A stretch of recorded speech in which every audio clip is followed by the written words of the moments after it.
Otep à tous, bienvenue sur la chaîne des panafricanistes par essence, par conviction et par excellence. Celle des citoyens kémites par nécessité et obligation de combat.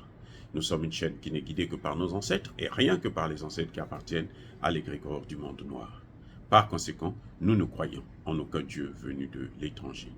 Toutefois, cette vidéo n'est aucunement destinée à inciter à la haine ni à la violence, car nous menons un combat qui est d'abord et avant tout spirituel, intellectuel et démocratique. Ensuite, il est politique, géopolitique et géostratégique, contre l'impérialisme, le colonialisme, le néocolonialisme et l'endocolonial, qui sont tous qualifiés de crimes contre l'humanité. Nous menons ce combat sur la base du principe fondamental que nous avons hérité de nos ancêtres kémites, qui est celui de la Mahat, c'est-à-dire solidarité, vérité et justice.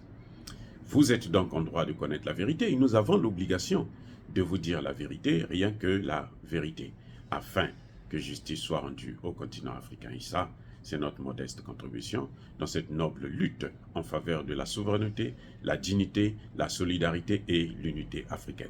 C'est exactement ça que nous appelons le panafricanisme. Bien-aimés frères et sœurs, ce samedi 11 novembre 2023, Monsieur Guillaume Soro a foulé le sol de Niamey. Il est revenu en Afrique après 5 ans d'exil. Eh oui. Monsieur Guillaume Soro est au Niger. Lui qui avait été condamné pour 20 ans d'emprisonnement pour tentative de déstabilisation et pour la prison à vie. Prison à vie. Pour l'atteinte à la sûreté de l'État. L'État de qui? L'État d'Alassane Ouattara. Et qui a créé Alassane Ouattara? Guillaume Soro. Le maître est détruit par son propre élève, par son propre produit. C'est ce qui arrivera aux Occidentaux. En créant la bombe atomique, ça va les détruire eux-mêmes. En voulant déstabiliser, coloniser l'Afrique, ça va les détruire eux-mêmes. Bref, M. Guillaume Soro est en Afrique. Et il l'affirme lui-même par ces mots. Ici et maintenant, c'est Guillaume Soro qui parle. J'annonce qu'à partir d'aujourd'hui, je mets fin à mon exil, car il m'est pénible de vivre loin de ma terre natale et ma terre natale d'Afrique. Que dirait Guillaume Soro de nous? De nous autres qui avons quitté la terre parce qu'on a tout bouché, on a tout fermé, on a volé notre avenir, on a volé notre destin par des gens comme Guillaume Soro. Oui, qui ont porté la guerre, qui ont apporté des dictateurs, qui ont apporté des voyous au pouvoir. Aujourd'hui, la Côte d'Ivoire est le pays qui exporte beaucoup plus la jeunesse africaine à la mort en Occident. Ils ont beau nier, le gouvernement d'Alassane Ouattara peut beau nier. Les faits sont là. Le gouvernement italien a expliqué. On dit maintenant que bon, ils ont des faux passeports ivoiriens. C'est faux, ce sont des Ivoiriens. On veut leur nier même leur nationalité. Parce qu'ils ont choisi de partir pour fuir ces gens-là qui leur mènent la vie difficile, qui leur bouchent toutes les portes de sortie.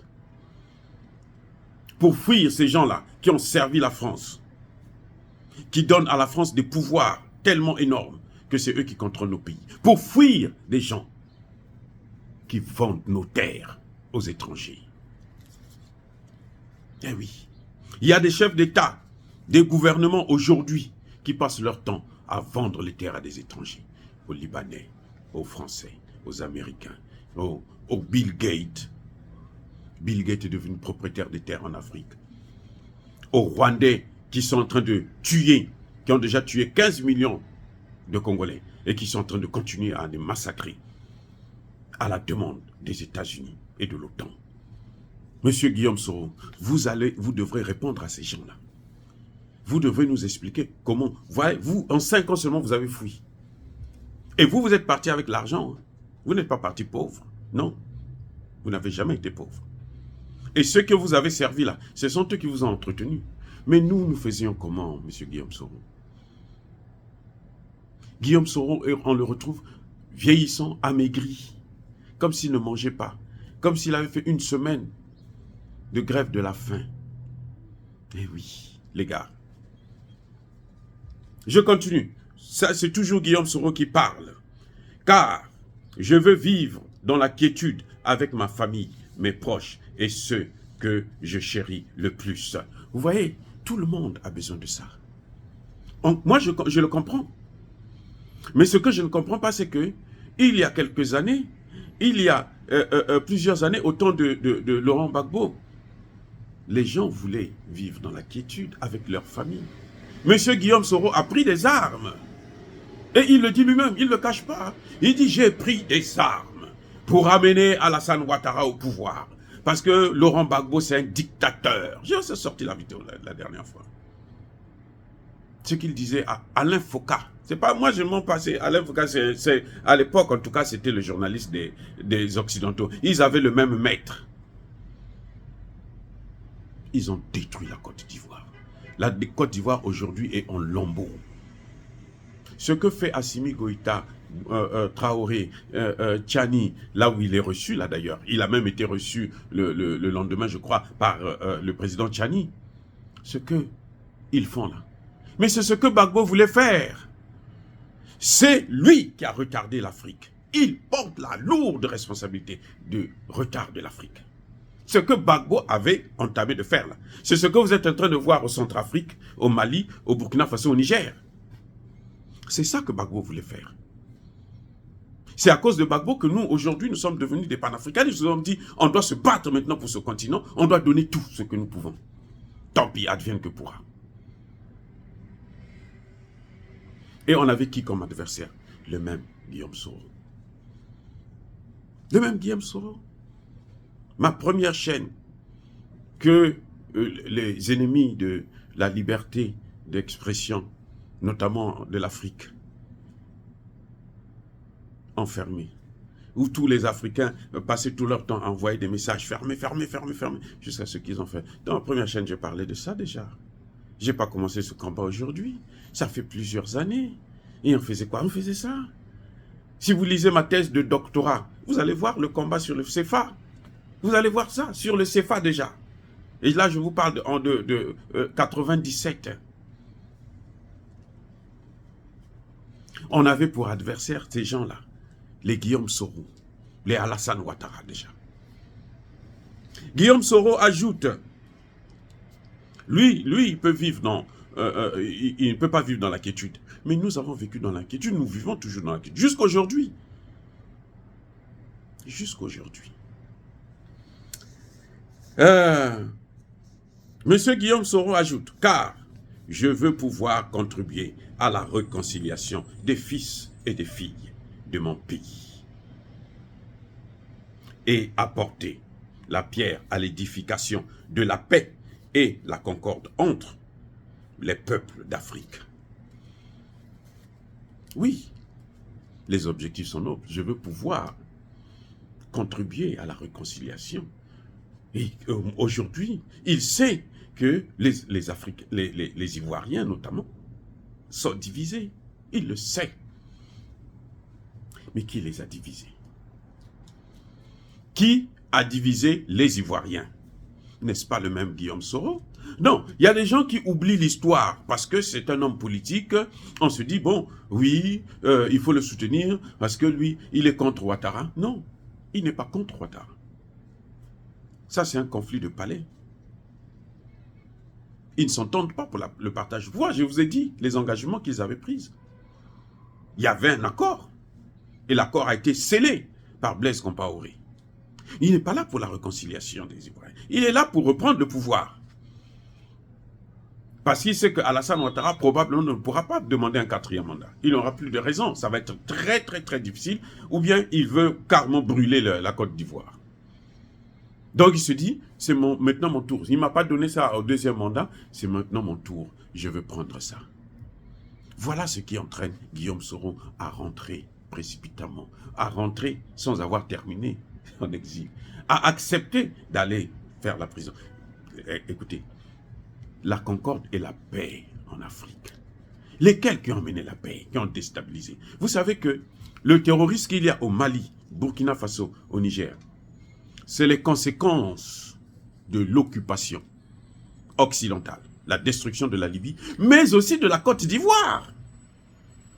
Si l'OTAN n'avait pas pris la Côte d'Ivoire, vous savez, vous vous souvenez, l'ambassadeur des États-Unis et l'ambassadeur de France se tenaient la main pour aller prendre le président de l'organisation des élections, pour l'amener à un hôtel, dans un hôtel, là où se trouvait Alassane Ouattara, leur poussin, là où se trouvait Guillaume Soro, pour proclamer les résultats. C'est ça la déstabilisation. Ça a commencé là. Ça a commencé là. Donc, la déstabilisation, contrairement à ce que nous pensons, que c'est seulement la Libye, non. Ça a commencé en Côte d'Ivoire, en Libye, et puis maintenant, il y a eu la jonction. C'est pas pour rien que vous voyez qu'Alassane Ouattara est le plus grand cheval de Troie de ces Occidentaux, qui veut carrément brûler tous ces pays de Sahel, parce que ils sont en train de se battre contre le terrorisme, contre le projet hégémonique des Occidentaux. Mais qui a mené Alassane Ouattara? C'est là où ça se passe. On doit abattre l'arbre, on doit couper l'arbre à la racine si on ne veut plus qu'il pousse. Donc nous devons connaître la source même. On ne peut pas se dire, faire comme les Occidentaux, les Occidentaux font, oh, Blaise Compaoré a tué Thomas Sankara. Mais on ne dit pas qu'il y avait Mitterrand qui était derrière, qui a tiré les ficelles. C'est lui qui a donné l'ordre. C'est lui qui a poussé Houphouët-Boigny. On ne dit plus ça, on oublie ça. On vient seulement en attaque. C'est comme aujourd'hui. Nous attaquons nos présidents, ce que nous appelons des dictateurs. Oui, ils sont des dictateurs parce qu'ils ne respectent pas les constitutions. Nous appelons, nous les qualifions de dictateurs, nous les insultons, nous les attaquons, mais on oublie d'attaquer celui qui est derrière, qui a fait d'eux ce qu'ils sont devenus. Oui, que ce soit Paul Biya, que ce soit Sassou Nguesso, que ce soit Ouattara. Mais ça, c'est la partie émergente de l'iceberg.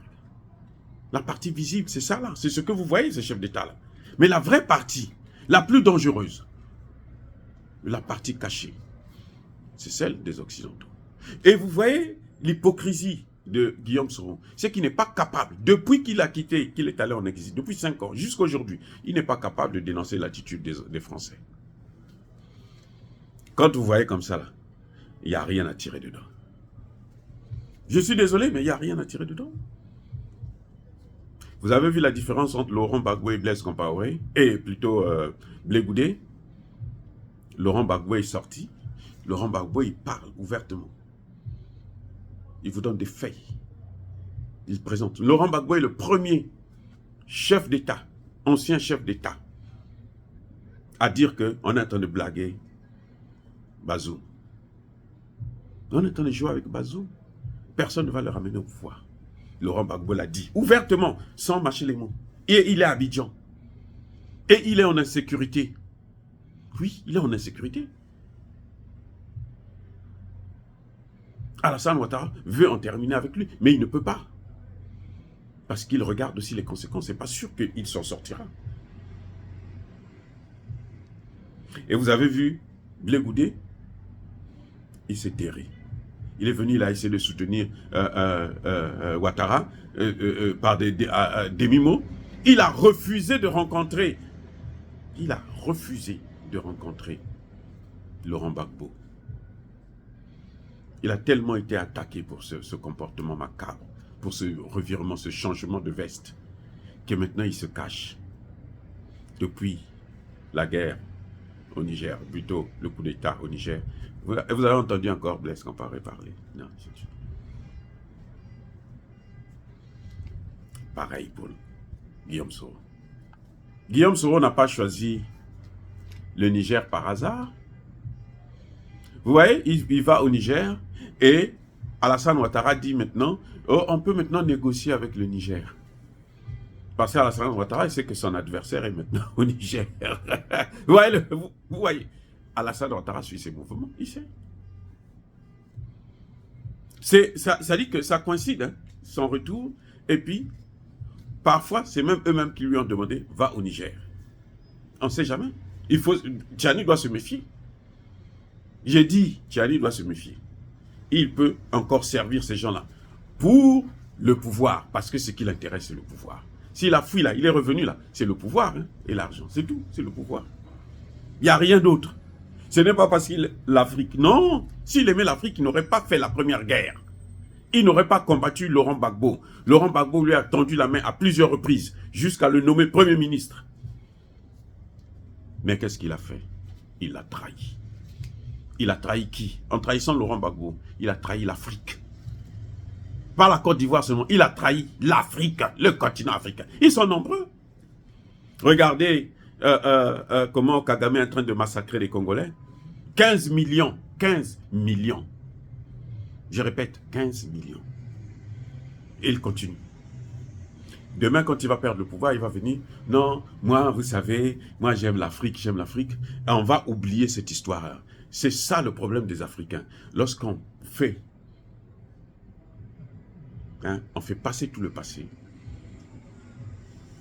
On fait table rase du passé. Et on veut voir seulement le présent. C'est une erreur monumentale. Et ça, c'est ce que les Occidentaux nous ont appris. C'est pour ça que dans nos livres d'histoire, notre histoire a été changée. Parce qu'un homme qui ne connaît pas son histoire, il ne saura pas la bonne voie à suivre. Un homme qui ne maîtrise pas son passé, qui n'a pas reconnu. Mais attendez, on apprend de ses erreurs, non? On commet une erreur, on se relève, on commet une erreur. Parce qu'on se souvient que, la dernière fois j'avais fait ceci, donc maintenant je change. Regardez bien l'expérience dans vos vies. C'est comme ça. Donc pour moi, Guillaume Soro, c'est très bien. Je suis content qu'il rentre en Afrique. Il est chez lui en Afrique. Il a dépensé noble. Mais moi, je ne lui fais pas confiance.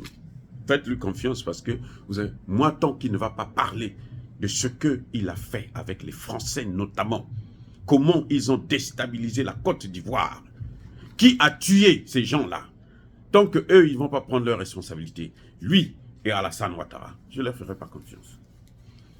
Vous pouvez dire ce que vous voulez. Vous allez encore m'insulter comme d'habitude. Je m'en bats les couilles. Voilà. Bien-aimés frères et sœurs, je vous adore. En tout cas, malgré vos insultes pour certains, en tout cas, je vous adore tous. Je m'en fiche de ce que vous pensez de moi. Mon amour suffit pour vous. Vous pouvez me haïr comme vous voulez. Ça m'est égal. I don't give up. Bien. Bref, alors, bien-aimés frères et sœurs, soyez bénis. Je persiste et je signe. Soyez abondamment bénis par ce Dieu de Kémité, par nos ancêtres angélisés. Mais que tous ceux qui persécutent le continent africain le pillent et le déstabilisent. Qu'ils soient noirs, blancs, chinois, arabes, juifs, indiens, qui qu'ils soient punis, maudits, foudroyés, neutralisés, écrasés, effacés par ce Dieu de Kémité, par nos ancêtres angélisés. Vive l'Afrique éternelle, j'ai dit et j'assume.